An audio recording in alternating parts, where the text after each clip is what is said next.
तो good evening all of you. I hope सभी एकदम मस्त, एकदम चकाचक होंगे, फर्स्ट क्लास, बिंदास, और एग्जाम की टेंशन सर पर हमारे थोड़ी थोड़ी होगी सही, है ना। तो मैं आपको बता रहा हूं कि भाई अगर हमारा एग्जाम नजदीक आ चुका है तो इस ड्यूरेशन में हमें सबसे ज्यादा क्वेश्चन प्रैक्टिस करनी चाहिए, चाहे किसी भी सब्जेक्ट की बात करूं। अगर आपने क्वेश्चन प्रैक्टिस नहीं करी तो आपके एग्जाम में मार्क्स जो आप सोच रहे हैं वहां तक नहीं आएंगे। दूसरी चीज, अगर आपने अपना 100% नहीं दिया है तो मार्क्स भी 100% नहीं आएंगे, ठीक है। तो चलिए आज हम मैथ्स में प्रैक्टिस करेंगे कुछ असर्शन रीजन जो कि बहुत बहुत बहुत इंपॉर्टेंट है, और अकॉर्डिंग टू दिस जितने असर्शन रीजन मुझे मिल सकते थे मैंने वो सारे ढूंढे, और एक और क्लास अभी हम ले लेंगे जिसमें असर्शन रीजन करा देंगे, ठीक है। तो आज की जो क्लास है असर्शन रीजन की, उसमें हम स्टार्ट करते हैं पहले क्वेश्चन के साथ। पहला क्वेश्चन आपके सामने है, असर्शन जो कह रहा है वो कह रहा है 15 इज अ कंपोजिट नंबर। आपको क्या लगता है? आपको ये लगता है क्या 15 कंपोजिट नंबर है? तो आप कहोगे सर हाँ ये कंपोजिट है। क्यों है सर? आप कहोगे सर 15 को मैं लिख सकता हूं 3 into 5, या फिर 15 into 1, या फिर 1 into 15, है ना। मतलब बहुत सारे ऑप्शन है ना, आप एक अकेले उसमें नहीं लिख सकते, इसके दो जो खुद है और 1 है उसके अलावा और भी मल्टीपल्स बन सकते हैं, तो ये कंपोजिट हो गया, ये प्राइम नहीं है। 15 इज ऑड नंबर, क्या ये सही है? 15 एक ऑड नंबर है। आप कहोगे यस सर 15 एक ऑड नंबर है, लेकिन इन दोनों का कोई रिलेशन है क्या? क्या ये एक्सप्लेन कर रहा है नीचे वाले को? नहीं, है ना। तो आप बोलोगे आंसर हो जाएगा both assertion and reason are correct and reason is not the correct explanation of sorry of assertion, ठीक है। चलिए अगला क्वेश्चन देखते हैं। Every integer is a rational number. क्या ये बात सही है कि हर एक इंटीजर एक रैशनल नंबर होगा? आप बोलोगे सर -1 रैशनल है, -8 रैशनल है, 2 रैशनल है, 5 रैशनल है। यार ये तो सही बात कह रहा है सर, ये तो रैशनल ही है सारे के सारे, है ना। फिर अगर मैं आपसे कहूं every integer is express in the form of m/1 so it is rational number, तो क्या आपने यहां पे m/1 ही तो किया है, मतलब रीजन क्या है? करेक्ट एक्सप्लेनेशन है। तो जो असर्शन है वो तो सही है, और जो रीजन है वो उसका करेक्ट एक्सप्लेनेशन है और ट्रू भी है। तो आप बोलोगे सर ये ट्रू तो है ही और करेक्ट एक्सप्लेनेशन है। क्या है ये? Correct explanation. तो आप कहेंगे सर ये हो जाएगा answer A for Apple. Clear है? समझ में आया? आगे चलते हैं नेक्स्ट क्वेश्चन पे। क्वेश्चन नेक्स्ट जो है, √5 इज इर्रेशनल। कितने लोगों को लगता है √5 इर्रेशनल नहीं है? तो बता दो। किसी को लगता है ये रैशनल है कि इर्रेशनल है? आप बोलोगे सर ये तो इर्रेशनल है। तो आप बोलोगे सर ये तो ट्रू है, ये बिल्कुल सही है, सत्य है, ये झूठ नहीं है ना। √5 इर्रेशनल है। अब आगे देखो, a number is called irrational if it can not be written in the form of p/q where p and q are integer and q not equal to 0। तो यार ये इसको एक्सप्लेन कर रहा है क्या? क्यों एक्सप्लेन कर रहा है क्या? ये कर रहा है ना एक्सप्लेन। आप बोलोगे सर बिल्कुल एक्सप्लेन कर रहा है। तो आप बोलोगे ये एक्सप्लेन कर रहा है, तो आपका आंसर हो जाएगा ए फॉर एप्पल, ठीक है। तो आपका आंसर आ जाएगा ए। क्लियर है? क्या हो गया? तो हम क्या डाउट है इसमें? डाउट है?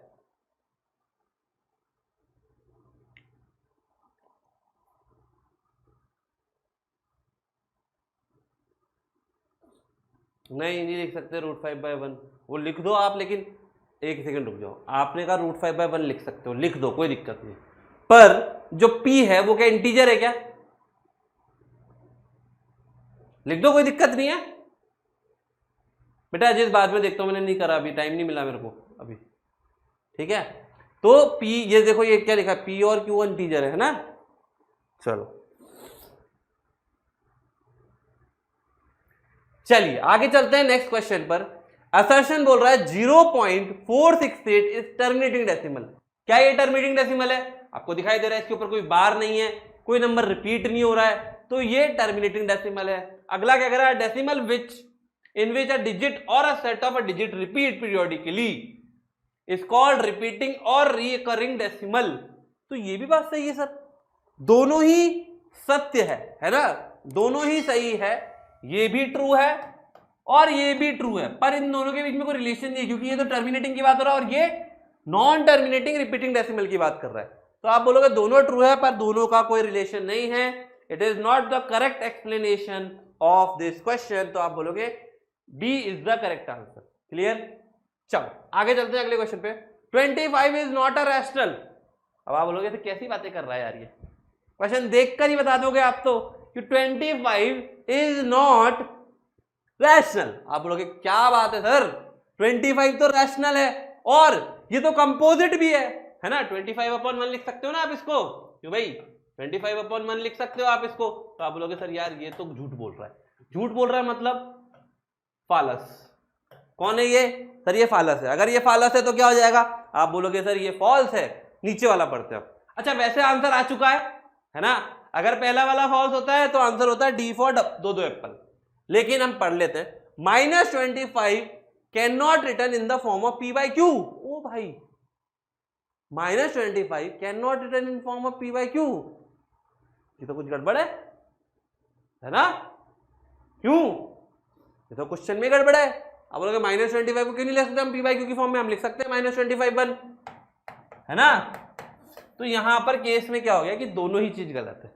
ठीक है, बट कोई बात नहीं, अभी हम इसको नहीं लेके चलते। अगर हम इसको ऐसे लिख देते कैन रिटर्न, तो आप इसको आंसर क्या बोलोगे? अच्छा ये ऑलरेडी यही तो है, वो लास्ट वाला ऑप्शन भी यही है, both assertion reason are false. दोनों ही है भैया, इसमें वो नहीं दिया मैंने, ठीक है, यही दिया हुआ है, both assertion and reason are false. तो ऑप्शन आंसर ऑब्वियसली डी हो गया, लिखने की जरूरत नहीं है, तो ये भी फॉल्स है। ठीक है, चलो फॉल्स हो गया सर ये। चलो अगला question, the constant polynomial 0 is called zero polynomial. The constant polynomial 0 is called zero polynomial. क्या कहते हो? बिल्कुल सही बात है, जैसे कांस्टेंट पॉलिनोमियल है 0 है तो इसको जीरो पॉलिनोमियल, बिल्कुल सही है, क्योंकि जीरो पॉलिनोमियल कहलाते हैं वो, क्योंकि डिग्री क्या है इसकी 0। तो आप बोलोगे ये ट्रू है, ये ट्रू है। ठीक है, अब बात करते हैं second part, √x+3 is polynomial. तो यार हमने पढ़ा था कि जो पावर होती है वो क्या होती है? होल नंबर होती है। अब यहां पर क्या है? 1/2, तो ये तो हो ही नहीं सकता। तो आप बोलोगे ये तो हो गया फॉल्स। तो आपके पास आंसर आ जाएगा assertion is true but reason is false. Assertion is true but reason is false. चलो next question, the degree of non zero constant, degree of non zero constant of polynomial is 0। क्या कह रहे हो भाई? Degree of non zero constant polynomial is 0। Non zero मतलब 0 नहीं है, बिल्कुल सही है यार, ये तो ट्रू कह रहा है। मतलब मैंने कहा 5, इसकी क्या है? आप बोलोगे सर इसकी पावर क्या है? पावर तो 0 है ना? फिर polynomial having 2 term is called binomial. अगर 2 टर्म है x + y तो ये बायनोमियल होता है। आप बोलोगे सर ये भी ट्रू है, पर इन दोनों का कोई रिलेशन है क्या? इन दोनों का कोई रिलेशन है क्या? आप कहोगे सर कोई रिलेशन नहीं है, कोई एक्सप्लेनेशन नहीं है, तो आंसर हो जाएगा बी फॉर बड़ा एप्पल। ठीक है, बी फॉर बड़ा एप्पल। ठीक है, सबको आंसर देने हैं, मैं चेक करूंगा आंसर तुम्हारे, है ना? ये नहीं तुक्के मार रहे हो। चलो आगे चलते हैं अगले सवाल पर। असर्शन कहता है y² - 5 इज क्वाड्रेटिक पॉलिनोमियल। अगर मैं आपसे बात करूं क्वाड्रेटिक पॉलिनोमियल की, तो आप बोलोगे ax² + bx + c की फॉर्म में होना चाहिए, जहां पर a कभी भी 0 नहीं होना चाहिए और a b c जो है वो बिलोंग करते हैं रियल नंबर को। तो b 0 हो सकता है, c 0 हो सकता है ना, लेकिन a 0 नहीं होना चाहिए। तो इसका मतलब क्या है? आप बोलोगे सर चेक करो ये y² - ये, तो आप बोलोगे ये तो हो गया ax², 1y² हो गया और ये -5। तो यार ये तो क्वाड्रेटिक पॉलिनोमियल है, इसमें कोई दो राय नहीं है, ट्रू है सर, ये बिल्कुल ट्रू है ना? अब आप देखो आगे देखो, degree of polynomial 2 is called quadratic. क्या आपने यहाँ पे डिग्री देखी थी 2? हाँ, तो ये कहीं ना कहीं एक्सप्लेनेशन तो है ही सही। तो आपने कहा डिग्री 2 है तो ये क्वाड्रेटिक होना है, तो आप बोलोगे बिल्कुल सही है, तो ये ट्रू भी है और ये इसको एक्सप्लेन भी कर रहा है। क्या कर रहा है सर? ये it is also explaining the assertion. तो आप बोलोगे A for Apple is the correct answer. Clear है? चमका चमका। चलो अगला क्वेश्चन देखते हैं। क्वेश्चन नंबर जो भी है ये पता नहीं, नंबरिंग नहीं है ना, मेरे ख्याल से 10th होगा ये, है ना?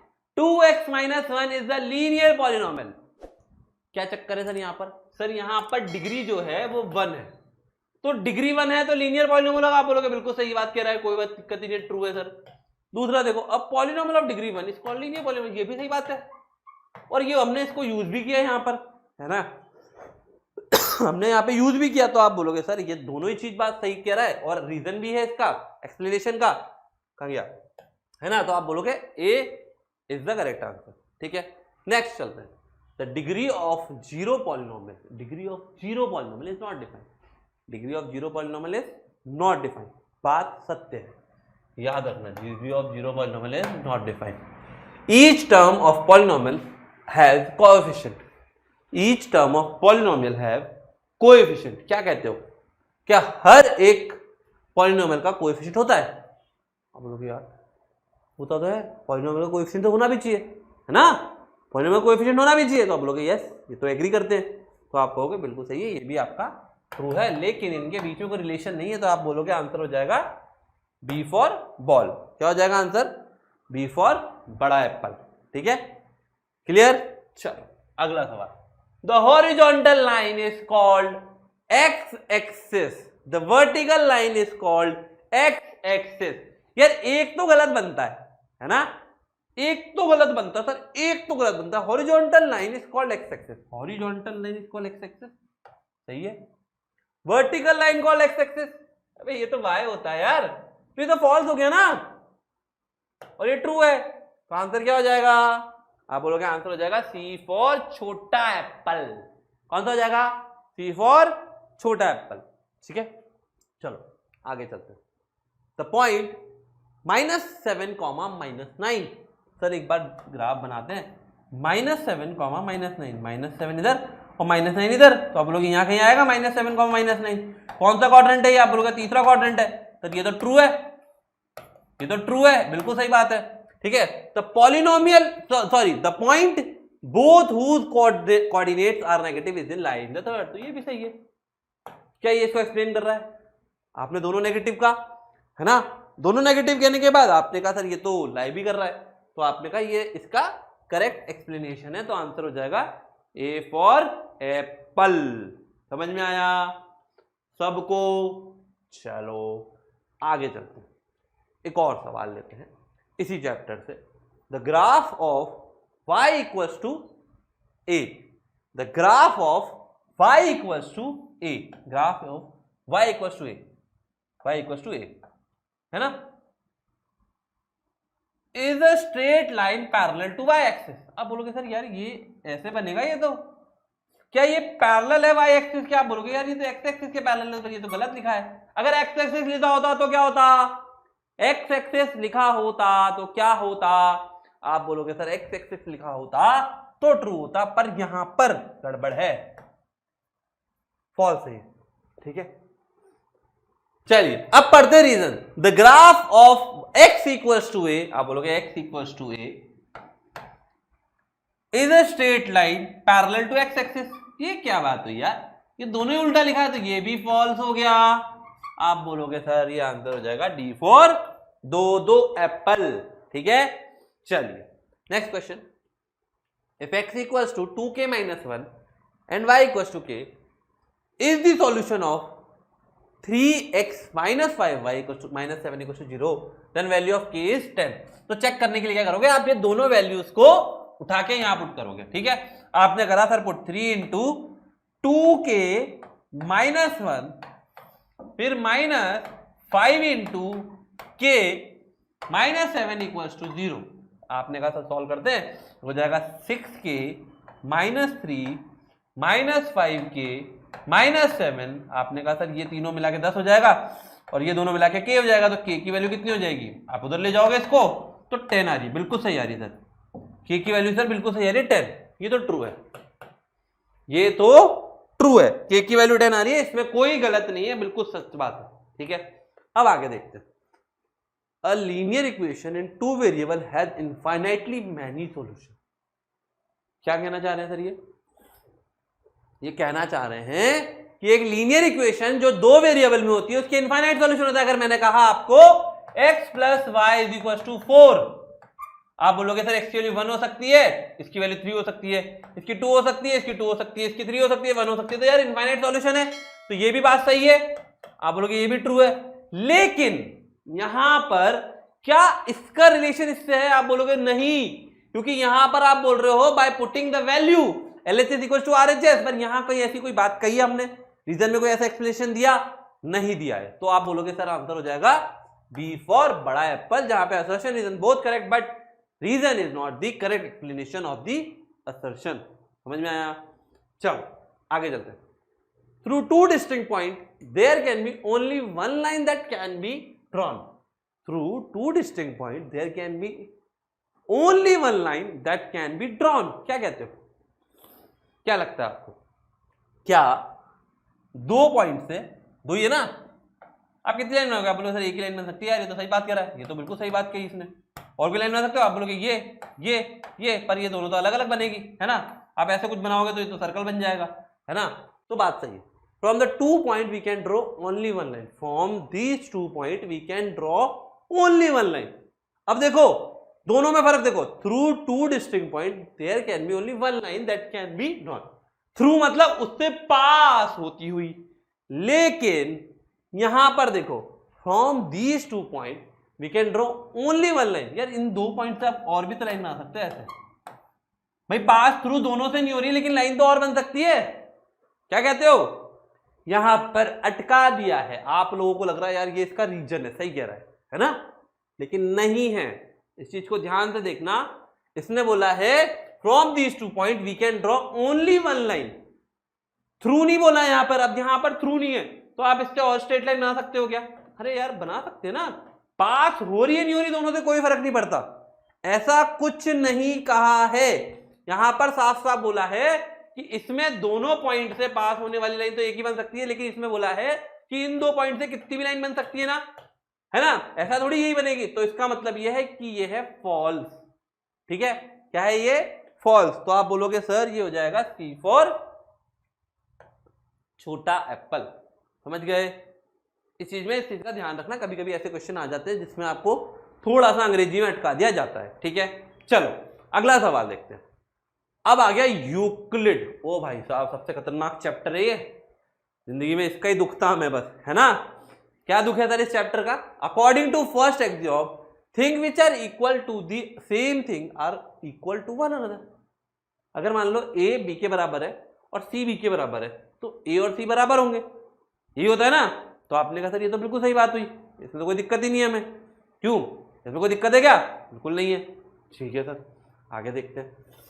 If A equals to PQ, AB equals to PQ and PQ equals to XY, तो आप बोलोगे सर ये दोनों आपस में बराबर है, तो ये दोनों बराबर ही होंगे। तो दोनों चीज क्या है? एक दूसरे के बारे में बात कर रहे हैं ना, तो आप क्या कहोगे? आंसर हो जाएगा A for Apple. A for अरे अरे अरे अरे अरे अरे A फॉर एप्पल। ठीक है, क्लियर है? अरे कहां चला गया? चल ही नहीं रहा ये तो। हाँ ठीक है, A फॉर एप्पल। ठीक है, चलो आगे चलते हैं।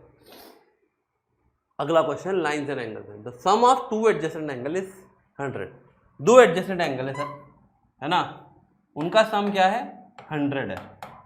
ठीक है, वन ऑफ देम इज 35। अगर मान लीजिए ये वाला 35 है, दूसरा क्या होगा? तो आप बोलोगे 65 होगा यार ये तो, है ना, क्योंकि दोनों का सम 100 आना चाहिए। क्यों? दोनों का सम 100 आना चाहिए। आप बोलोगे बिल्कुल सही बात है। फिर adjacent angle are always supplementary, इसमें कोई सच्चाई है? नहीं है, लीनियर जो होते हैं वो होते हैं हमेशा। ठीक है, तो ये क्या है? ये अरे चलो भाई, ये फॉल्स है और ये ट्रू है। ठीक है, तो आंसर हो जाएगा C फॉर छोटा एप्पल। क्लियर? चलिए आगे चलते हैं अगले सवाल पर। An exterior angle of triangle is equal to the sum of the 2 interior opposite angle. मतलब the exterior angle of the triangle, मतलब डायग्राम बनाते sir, the exterior angle of the triangle is equal to the sum of the 2 interior opposite angle.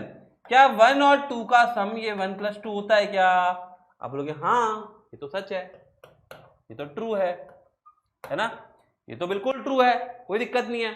अगला वाला देखते थे जब तक।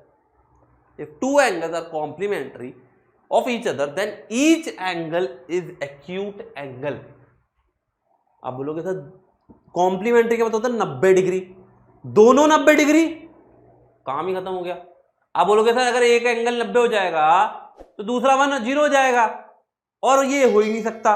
तो 89 और 1 होना चाहिए, और 1 और 89 के बीच में खेलना सब कुछ। तो 89 से छोटे एंगल सारे क्या होते हैं, 90 एक्यूट होते हैं, है ना, 89 और 89 से नीचे, और 0 से 1 के। तो ये बोलोगे ये भी ट्रू है, क्योंकि इन दोनों के बीच में कोई रिलेशन है क्या? आप बोलोगे नहीं, इन दोनों के बीच में कोई रिलेशन नहीं है। तो आप बोलोगे आंसर हो जाएगा बी फॉर बड़ा एप्पल। क्लियर है? चलिए आगे चलते हैं अगले सवाल पे। An angle is 14 more than it's complementary angle then angle is 52। मतलब ये कह रहा है कि एक एंगल है x, है ना, वो 14 ज्यादा है उसके कॉम्प्लीमेंट्री से। वो क्या है? 14 ज्यादा है उसके ही कॉम्प्लीमेंट्री से। तो आप इसको सॉल्व करें, आपको समझ जाएगा क्या होगा। ट्राई करो, चलो एक बार आप ट्राई करो कि भाई एक एंगल है जो 14 ज्यादा है, कोई एंगल है, मान लीजिए मैंने मान लिया एक एंगल है x जो 14 ज्यादा है उसी के कॉम्प्लीमेंट्री से। तो क्या है? आप बोलोगे एक x है और एक दूसरा क्या है, x माइनस 14, है ना। तो अगर आप इन दोनों को ऐड करोगे तो हो जाएगा x plus x minus 14 is equals to what, is equals to complementary मतलब 90 डिग्री, है ना। अरे रुको भैया, चलो यार 90 डिग्री। आप बोलोगे इसको उठा के वहां ले आओ, तो आप बोलोगे हो जाएगा 104, है ना। तो आप बोलोगे 2x इज इक्वल्स टू 104, तो x की वैल्यू हो जाएगी 52 डिग्री। बिल्कुल सही है, बिल्कुल सही है सर, एग्जैक्टली यही आंसर आ रहा है ना। तो यार ये तो बिल्कुल ट्रू है, कोई गलतफहमी नहीं है हमें, बिल्कुल ट्रू है ये। ठीक है, अब अगला वाला आप पढ़ते हैं। Two angle are said to be supplementary if the sum of the measure is 180। पर यहां तो हमने 90 यूज किया है, क्या कोई तंत्र वाली बात है? क्या उसने इसको बताया? नहीं बताया। तो आप बोलोगे सर ये तो ट्रू है लेकिन एक्सप्लेनेशन जो है करेक्ट नहीं है, तो बी फॉर बड़ा एप्पल आंसर हो जाएगा। समझ गए? से अगले क्वेश्चन पे आते हैं। Two angle whose sum is 90 degree, two angle whose sum is 90 degree is called complementary. क्या भाई, क्या कहते हो? फॉल्स तो नहीं कहते ना इसको, तो कॉम्प्लीमेंट्री का मतलब 90 होता है ना, तो आप बोलोगे तो ट्रू है। अब देखो 58 and 32 are complement to each other, तो सम करके देखो तो जरा। आप बोलोगे सर 58 को 32 से जोड़ दो, अगर ये आ जाता है तो आप बोलोगे यार ये तो बिल्कुल सही है, 90 आ रहा है ना। तो आप बोलोगे दोनों ऐड करने पे 90 आ रहा है, तो ये दोनों एक दूसरे के कॉम्प्लीमेंट होंगे, और ये इसको बता भी रहा है। अब यहां पर भी यही हो रहा है, देखो असर्शन जो है वो एक्सप्लेन कर रहा है और रीजन जो है वो असर्शन का काम कर रहा है, लेकिन हम आंसर ए मान के चलते हैं, दोनों ट्रू है और इसका एक्सप्लेनेशन भी कहीं ना कहीं, है ना। तो आप इसको आंसर ए ही मान के चलना, ना कि आंसर बी मान। ठीक है, कई बार गड़बड़ हो जाती है लेकिन कोई बात नहीं, ऊपर नीचे हो जाता है। ठीक है, चलो, हो सकता है टाइपिंग मिस्टेक भी हो सकती है। ठीक है, चलो। There can be infinite number of equal chord to a circle. क्या कहते हो? सर्कल पर आ गए अब हम। किस पर? सर्कल। तो आपने कहा सर एक सर्कल बना लो, इसमें बोला there can be infinite number of equal chord of a circle. तो कॉर्ड क्या होती है? ये होती है, इसके बराबर ये भी हो सकती है, इसके बराबर ये भी हो सकती है, ये भी हो सकती है। आप तो बनाते ही जाओ सर, इनफाइनाइट नंबर की तो बना ही सकते हो, है ना, इनफाइनाइट बना सकते हो। आप बोलोगे यार ये बात तो सही कह रहा है यार, ये है ना, ये सत्य है, ये ट्रू तो है कि भाई इनफाइनाइट कॉर्ड हो सकती है ना, हो सकती है ना। आगे बढ़ते हैं। Circle has only finite number of equal cord. ये तो फॉल्स है ना यार, अभी आपने ऊपर ट्रू बोला है, इनफाइनाइट हो सकती है, अभी फाइनाइट कैसे हो सकता है? या तो ये ट्रू है या वो ट्रू है। आप बोलोगे सर नीचे वाला फॉल्स है, आप बोलोगे ये हो जाएगा फॉल्स, तो आपके पास क्या आ जाएगा आंसर? आप बोलोगे assertion is true but reason is false, तो आंसर हो जाएगा सी फॉर छोटा वाला एप्पल। कौन सा वाला एप्पल? छोटा वाला, है ना, आईफोन 7 वाला। चलो भैया, बड़ा एप्पल कौन सा? 14 15। चलो आगे चलते हैं। If the sum of the circumferences of two circle of radii r1 and r2, ये r1 है, ये r2 है, लेट्स सपोज, है ना, कैपिटल में लिख लो इसको, is equal to the circumference of the circle of radius r is r1 plus r2, then r1 plus r2 is equal to r। क्या ये सही आ रहा है? तो आप बोलोगे सर इसका सर्कमफ्रेंस, और ये बड़ा वाला सर्कल है ना, तो आप इसका सर्कमफ्रेंस बोलोगे, आप बोलोगे ये हो जाएगा 2 पाई r1 प्लस 2 पाई r2, है ना। अब इन दोनों का सर्कमफ्रेंस अगले वाले के बराबर है, तो आप बोलोगे ये हो जाएगा 2 पाई कैपिटल r। तो आप बोलोगे 2 पाई तो सब में कैंसिल हो जाएगा, तो आपके पास आ जाएगा R1 plus R2 is equal to, तो क्या ये सही लिखा है? क्यों, क्या ये सही लिखा है? आप बोलोगे यार ये तो सही लग रहा है सर, आप कह रहे हो, है ना, सही लग रहा है ना? क्यों नहीं लग रहा? किसी को नहीं लग रहा तो बता दो यार, है ना, सही लग रहा है ना? आप बोलोगे सही है सर ये। तो सर्कमफ्रेंस ऑफ सर्कल इज 2 पाई यार, आपने क्या ये यूज किया है? यूज तो किया है, क्यों यूज तो किया है, तो सर ये भी सही लग रहा है ना? तो आंसर क्या हो जाएगा? ए, क्योंकि ये एक्सप्लेन भी कर रहा है पाई आर वाला जो फॉर्मूला 2 पाई आर, वो कहीं ना कहीं आप यूज कर रहे हो, उसको कहीं ना कहीं यूज में ले रहे हो उसको प्रूव करने में, तो it is the correct explanation. चलो अब आते हैं हेरोन्स फॉर्मूला। भाई साहब, है ना, हेरोन्स फॉर्मूला बहुत ही काम की चीज है ना? अब आपको ये डाउट आया होगा, है ना, किसी को आया है कि सर काट कैसे दिया? अरे भाई साहब, काटने के लिए 2 पाई कॉमन ले लिया तो R1 प्लस R2 बचा ना। पता नहीं यार, तुम क्या छोटे बच्चे वाले काम करते हो कभी कभी यार। क्यों, इतने छोटे बच्चे नहीं है हम, है ना?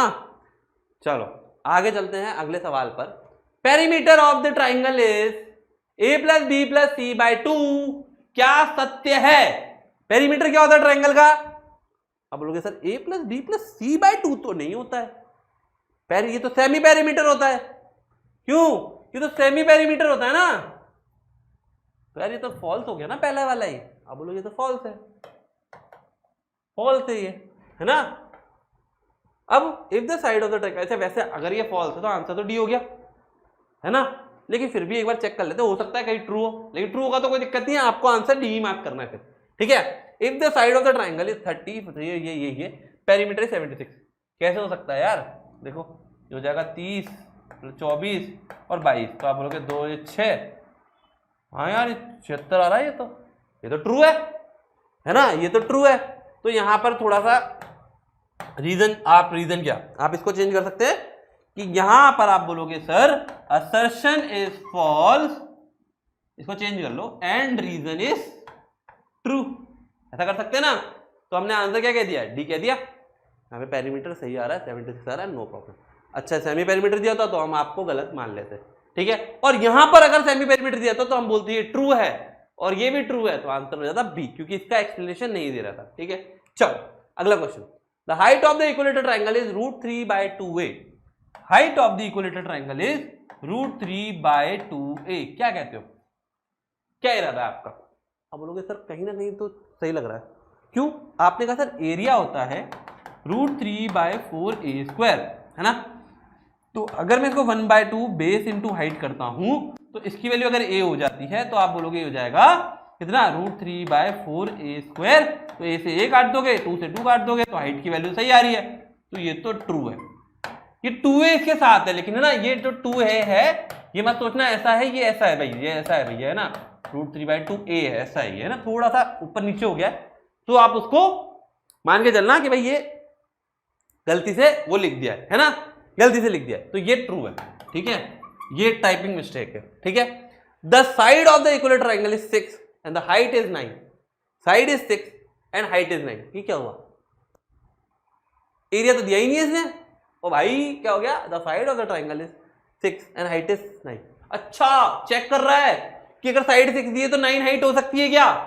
ओ भाई एरिया नहीं दिया तब भी, तो देखो जरा, आप बोलोगे सर साइड ए की वैल्यू 6, तो हाइट क्या ये हो सकती है क्या? आप देखो √3/2 इंटू 9, नो भैया नो, नो भैया नो, नहीं हो सकती है, ये होनी चाहिए थी हाइट, तो ये क्या हो गया? आप बोलोगे ये तो फॉल्स हो गया सर, घुमा दिया क्वेश्चन ने।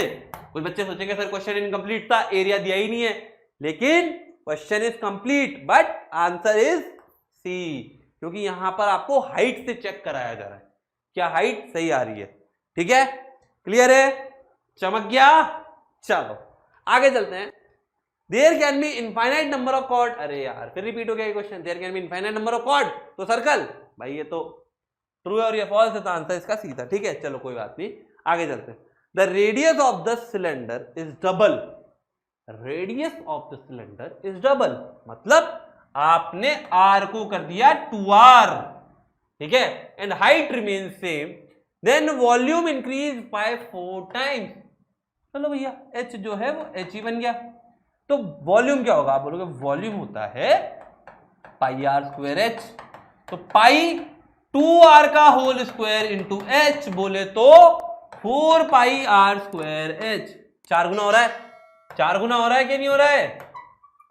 बिल्कुल हो रहा है सर, बिल्कुल हो रहा है, ट्रू है sir.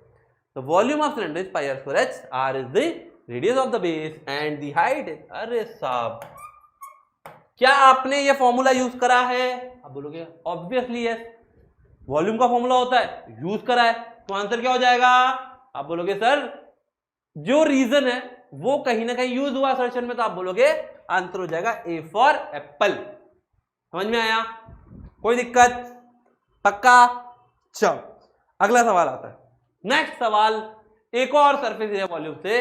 If R is the radius and H is the slant height of the cone. ओ हो कुछ गड़बड़ है, यहां पर स्लैंट हाइट काट दो, यहां काट दो, चलो है ना, यहां काट देते हैं। एक काम करते हैं, इस क्वेश्चन को ऐसा कर देते हैं कि यहां पर हम ये स्लैंट हाइट काट दिया। अब आप आंसर दोगे, ठीक है? चलो चलो ये चलो साफ हो जाओ, ये लो, ये क्वेश्चन पहले भी गलत आया था, अभी भी गलत आ गया है, अब आप आंसर दे सकते हो, ठीक है? चलो तो क्या कह रहे हैं? The r is the radius, h is the height of the cone, the slant height is equal to under root h square plus r square. आपने पढ़ा है l square is equal to r square plus h square, तो ये true है। आप बोलोगे ये तो ट्रू है, ठीक है? If the height of the cone is 24। अब देखो यहां पर भी वही केस हो गया भाई साहब, ये तो होना था असर्शन और ये होना था रीजन, है ना? तो देखो if the height of the cone is 24, diameter is the 14, मतलब 7 और h इज इक्वल टू 24 और r इज इक्वल टू 7। इनका स्क्वायर करोगे, ऐड करोगे तो 15 आएगा क्या? 15 आएगा क्या? आप ही बताओ। आप बोलोगे तो 15 कैसे आएगा सर? 15 आ ही नहीं सकता, नहीं आ सकता ना 15। क्यों नहीं? क्योंकि सर देखो ये हाइट है ना, ये रेडियस है ना, मैं देखो बिना सॉल्व करे बता रहा हूं ये। अब आप बोलोगे सर ये तो बड़ा ही होगा ना यार, ये हाइपोटेनस तो बड़ा ही होता है, तो यार 15 आ रहा है, आ ही नहीं सकता, तो ये तो फॉल्स हो गया, वैसे ही हो गया, इसको तो दिमाग लगाने की जरूरत नहीं है, ये फॉल्स हो गया वैसे, ठीक है? तो आपके पास आंसर तो डायरेक्ट आ गया सी। अगर आप सॉल्व करोगे तो आप सॉल्व करके भी देखोगे तो ये जो वैल्यू आएगी ये आएगी आपके पास 20, अरे रुक जाओ, 25 सेंटीमीटर आएगी, ठीक है? समझ में आ गया? तो यहां पर assertion is true but and reason is false. Assertion true है एंड रीजन फॉल्स है। अगर मान लीजिए यहां से हटा देता हूं, रुको भाई, ये हटा देता तो भी गड़बड़ हो जाती। देखिए इसको हम अभी काट रहे हैं, इसको हम नहीं ले रहे हैं ना, इसको हाइट मान के चल रहे हैं, तो ये ट्रू है और ये फॉल्स है, तो आपका आंसर हो जाएगा सी फॉर छोटा एप्पल, ठीक है? समझ में आ गया? क्लियर है? पक्का? बहुत बढ़िया। तो यहां पर आपका ये काम हो चुका है, जितने क्वेश्चन मेरे से बनने थे मैंने बना के आपको करा दिए हैं। अब आपको करना क्या है? अब आपको अपने एनसीईआरटी के क्वेश्चन को कंप्लीट कर लेना है, अगर नहीं किए हैं तो, और एग्जाम्पलर भी कर लेना, ठीक है? कर लोगे ना? अब इतना तो तुम कर लोगे, बाकी क्वेश्चन तो कर लोगे, उसके लिए तो तुम्हें मेरी जरूरत नहीं पड़ेगी ना अब। क्यों? कर लोगे? अच्छा चलो, अब मैं आपको ना कुछ चीजें बताने वाला हूं जो आपको आपके एग्जाम के लिए ध्यान में रखनी है, ठीक है? तो पहली चीज जो मैं आपको बताने वाला हूं वो आपके एग्जाम के दिन की बात बताना चाहता हूं, ठीक है? एग्जाम के टाइम पे आपको क्या चीजें करनी चाहिए, ठीक है? तो मान लीजिए आज आपका नहीं, आज नहीं, मान लीजिए कल आपका एग्जाम है, तो आपको कुछ कुछ बातों का ध्यान रखना है। पहली चीज, आप जब सवेरे उठते हो तो अर्ली मॉर्निंग जल्दी उठ के पूरा रिवाइज एक बार कर ले, जितना आपने पढ़ा है उतना रिवाइज कर ले और कोई नया टॉपिक नहीं पढ़े। दूसरी चीज क्या करनी है? आपको नाश्ता करके जाना है, ये नहीं कि पेट भर के खाना खा लिया, वहां जाके भाई पेट में गड़बड़ हो जाएगी, ठीक है? आजू बाजू का माहौल खराब करोगे, तो ये नहीं करना है, नाश्ता करके जाएं, काफी है। दूसरी चीज, जब आप अपने स्कूल में या जहां भी आप एग्जाम देने जाते हो वहां पहुंच जाते हो, तो वहां पर पहली चीज तो आप थोड़ा पहले पहुंचे ताकि ऐसी कोई भगदड़ ना मचे। दूसरी चीज, आपको वहां पर पहुंचने के बाद अपनी किताब खोल के नहीं देखनी और उन बच्चों से दूर बैठना है या उन बच्चों से दूर रहना है जो वहां बैठ के किताब पढ़ रहे होते हैं, ठीक है? तो एग्जाम वाले दिन इन बातों का आपको ध्यान रखना है और थोड़ा बहुत अपने तरफ से, मतलब अपने आप को थोड़ा रिलैक्स रखें, शांत रखें और खुश रहें, ठीक है? इन चीजों का आपको एग्जाम से पहले ध्यान रखना है, ठीक है? क्लियर?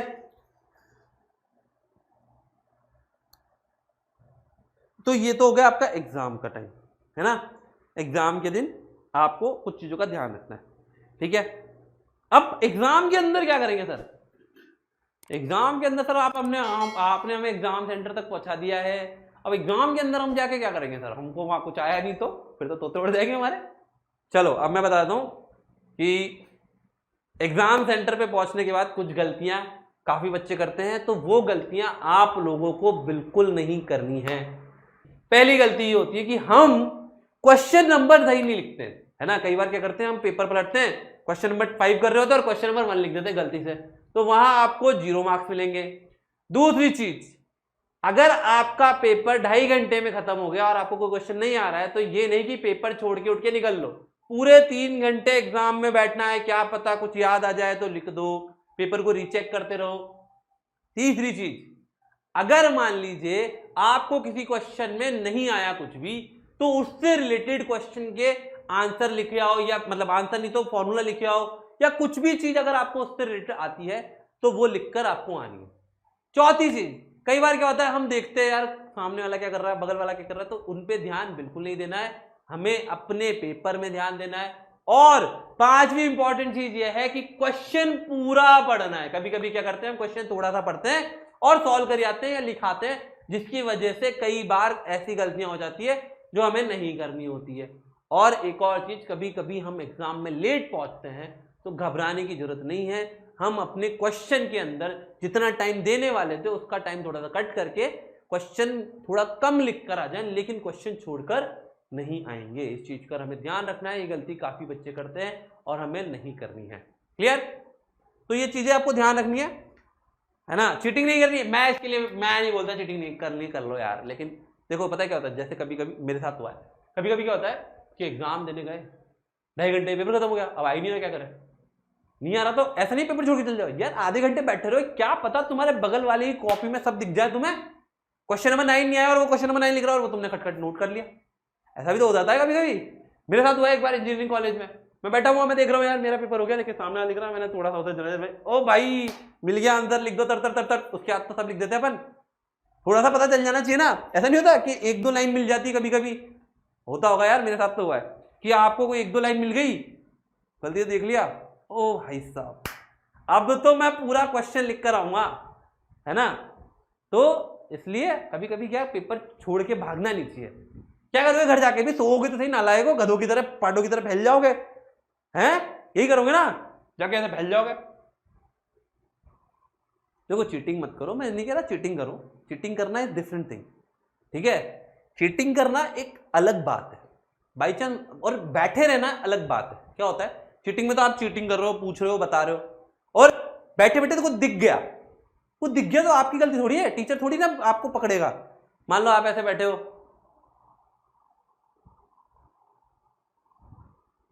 दिख गया आपको कि उसने कोड ऑफ कंडक्ट में पहला वर्ड क्या लिखा है, बस फिर पूरी की पूरी डेफिनेशन लिख जाएगी, है ना। तो ऐसा नहीं है कि चीटिंग करो, चीटिंग करने की बात नहीं कर रहा मैं, चीटिंग नहीं करनी है, लेकिन मान लो पेपर खत्म हो गया, 4 क्वेश्चन नहीं आए आखिरी के, और तुम्हारे आजू बाजू वाला कोई बैठा है और वही क्वेश्चन कर रहा है और आपको दिख गई 2-4 लाइन, तो लिख के नहीं आओगे क्या? कौन है इतना शरीफ जो नहीं लिख कर आएगा, बता दो मुझे तो। चलो तुम में से है ऐसा कोई शरीफ? मैं तो नहीं मानता कोई होगा ऐसा। मैं कह रहा हूं अगर 4 लाइन किसी को दिख गई, मान लो किसी को लेट सपोज तुम्हारा कोई चैप्टर मान लो ऐसा मैथ्स में कोई है जिसमें फॉर्मूला है, हेरोन्स फॉर्मूला, मान लो आप भूल गए, क्वेश्चन नंबर 31 हेरोन्स फॉर्मूला पे आप भूल गए, मान लो फॉर्मूला ही भूल गए, ठीक है। आप बैठे हो, आपकी नजर पड़ी इधर उधर, आपको दिख गया under root s into s minus 1 s minus 2 s minus 3, आपको दिख गया। अब एक बात बताओ, अगर उस क्वेश्चन में आपको a b c दिया है और s minus a s minus b under root मिल गया, तो आप क्या पूरा क्वेश्चन छोड़ आओगे, करके नहीं आओगे? फिर तो तुम दुनिया के सबसे बड़े गधे हो, लिटरली गधे हो, ठीक है। अगर दिख गया फॉर्मूला तो क्यों छोड़ेंगे यार, 5 मार्क का क्वेश्चन है, कौन छोड़ के आएगा, गधे ही होते हो, मैथ में कोई गधा नहीं होता, पहली बात, ठीक है। तो कोई नहीं छोड़ जाता, देखो मेरे साथ तो हुआ है, मेरे को तो दिख जाता है, मैं तो देख के कर लेता हूँ, मैं करता हूँ भाई। हालांकि कॉलेज में क्या होता है, सेट सेम आते हैं कॉलेज में शायद, है ना, सेम ही आते हैं शायद, आते होंगे अलग याद नहीं, लेकिन ठीक है। तो इसलिए पेपर को जल्दी छोड़ के नहीं भागना है, आराम से तसल्ली से एक आध क्वेश्चन करके जाना है, ठीक है। चलो चलिए तो मिलते हैं फिर अपन अगली क्लास में। Bye bye, take care, good night, all the best.